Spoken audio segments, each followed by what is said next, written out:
కొట్టారంటే నవ్వుతున్నావా నువ్వు? నీ సంగతి చూస్తానే వస్తున్నాలే బయటికి. అలాంటిది ఆయన ఎంత స్ట్రిక్ట్గా ఉంటాడండి. అలాంటిది ఏదన్నా ఎప్పుడన్నా బజార్కి వెళ్ళి ఆ శనగపప్పు ఉండలు అవి ఏమన్నా తిందామంటే డబ్బులు ఏం చేయాలి? మా నాన్నగారి జేబులోంచి 5 పైసలు కొట్టేశానండి.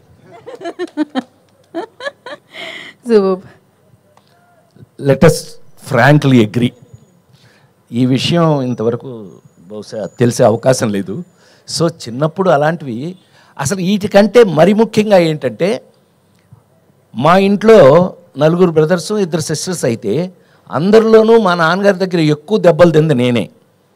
కారణం ఏంటంటే, పక్కింట్లోంచి జామ చెట్టు ఎలా కనపడుతుండేదండి. దానికి గుత్తులుగా కాయలు ఉండేవి, అద్భుతంగా పండేవి. ఎవడు ఊరుకుంటాడండి చూస్తూ మనం పైకెక్కి మా నాన్న లేడు స్కూల్ నుంచి వచ్చేటప్పుడు చాలా టైం అవుతుంది. కరెక్ట్గా మనం చెట్టు పైకెక్కి కరెక్ట్గా కాయలు కోసేటప్పుడు ఆ ఇంటి ఓనర్ ఒక ఆవిడ, పాపం మొగుడు లేడు ఎవరు లేరు, ఆవిడ ఒక్కతే ఉండేది.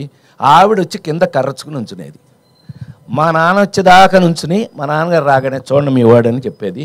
ఈయన పైకి చూసి పొయ్యిలో పెడతారు పేళ్ళు, ఐడియా ఉంది కదా, ఆ పేడు ఇరిగేదాకా కొట్టేవాడు మా నాన్న. సో ఇలా చాలా దొంగతనాలు దెబ్బలు. కానీ నేను గోపాలకృష్ణ లాంటి వాడిని దొంగతనం చేసే పైకి వచ్చాను. Thank you very much. Thank you Rajendra Prasad గారు, thank you so much. So yes, trailer కోసం we all are eagerly waiting అండి. ఏంటంటే దాని అనౌన్స్మెంట్ వీడియో ఏమన్నా మీరు క్యాప్చర్ చేస్తున్నారు? అంటే ఒక అనౌన్స్మెంట్ ఏమన్నా ఎప్పుడు అని వెన్నీలో ఉన్న వాళ్ళందరూ అడుగుతున్నారు. నితిన్ గారు మీ దగ్గర ఇన్ఫర్మేషన్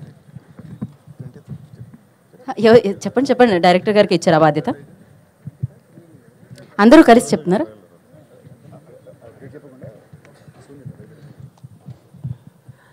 చర్చలన్నీ బాగా జరిగినాయండి ట్రైలర్ గురించి. అదే చర్చలు వేదిక మీదే జరిగాయి డైరెక్ట్గా.